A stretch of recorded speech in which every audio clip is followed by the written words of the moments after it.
नमस्कार, मैं डॉक्टर शत्रुघ्न दांगी आप सबों का हमारे यूट्यूब चैनल भारतीय दांगी इतिहास में हार्दिक स्वागत करता हूं। तो चलिए अब हम अपने वीडियो को आरंभ करते हैं।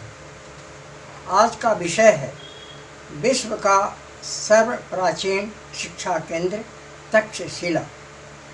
विश्व का एकमात्र सर्व प्राचीन शिक्षा और विद्या का केंद्र तक्षशिला ईसा पूर्व 6ठी शताब्दी से 7वीं शताब्दी ईसा पूर्व के मध्य स्थापित हुई थी, जो ईसा पूर्व 700 से ईस्वी सन 500 ईस्वी तक विश्व प्रसिद्ध रही। तक्षशिला प्राचीन भारत के गांधार जनपद की राजधानी थी तथा एशिया में शिक्षा का प्रमुख केंद्र था।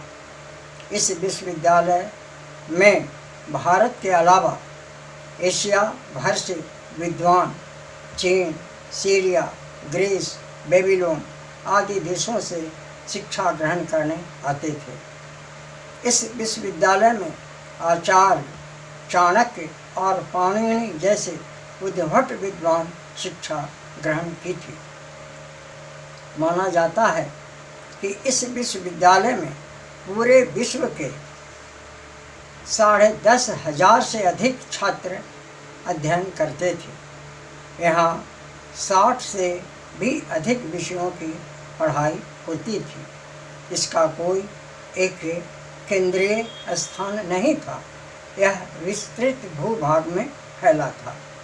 महत्वपूर्ण विषयों के पाठ्यक्रमों में दर्शन, व्याकरण, ज्योतिष, वेद वेदांत, राजनीति, अर्थशास्त्र, युद्ध विद्या, शस्त्र संचालन, मंत्र विद्या, ललित कला, अष्टादश विद्याएं, विविध भाषाएं, शिल्प, आयुर्वेद आदि की शिक्षा छात्र ग्रहण करते थे।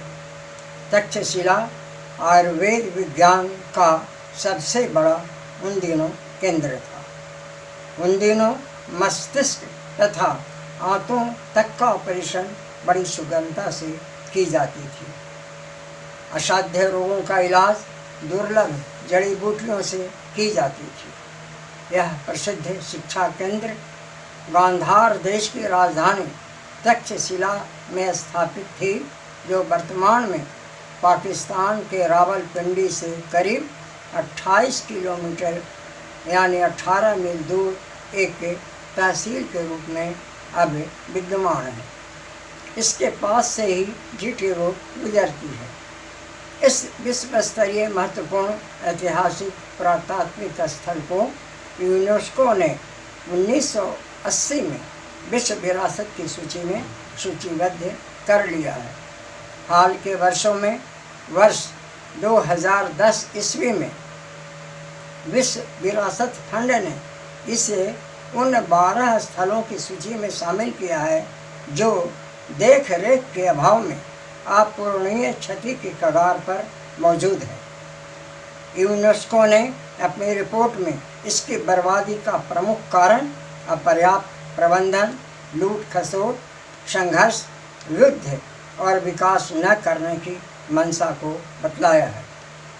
तक्षशिला सिंधु नदी के पूर्वी तट पर स्थित थी, जो बुद्ध के ज़माने में गांधार प्रदेश के राजा पुक्कुशाती के क्षेत्र में प्रसिद्ध थी।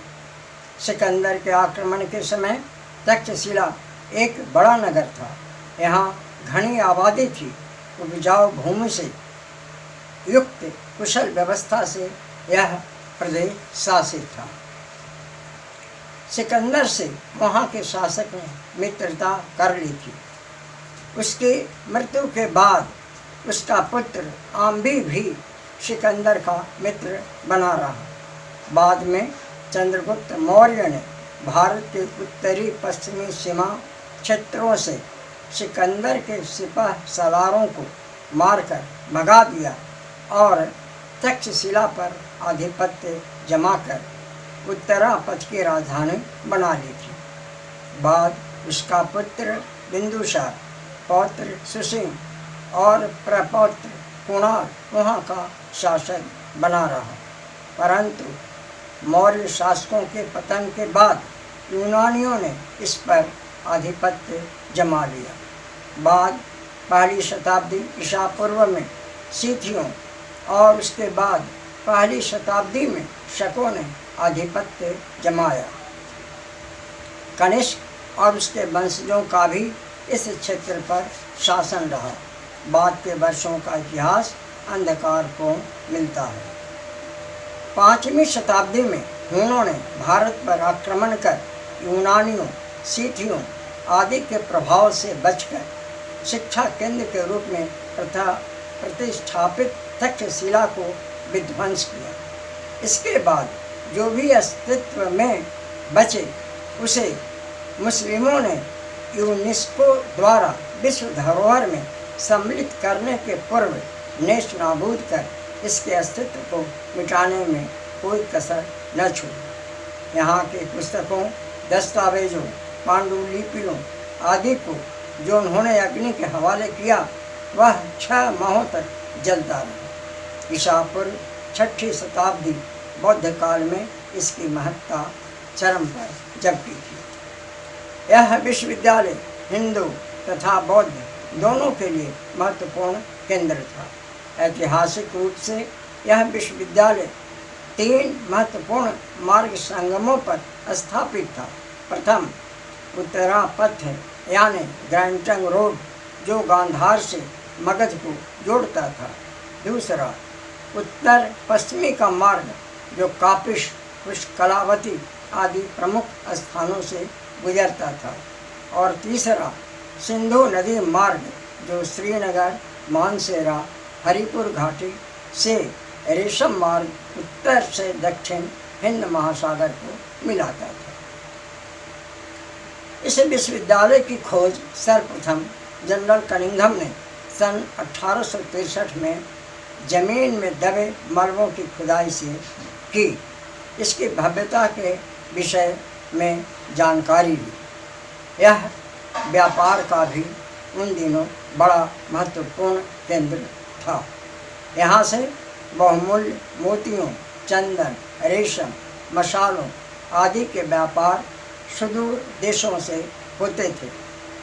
5वीं सदी में चीनी यात्री पाहियान यहाँ आया था।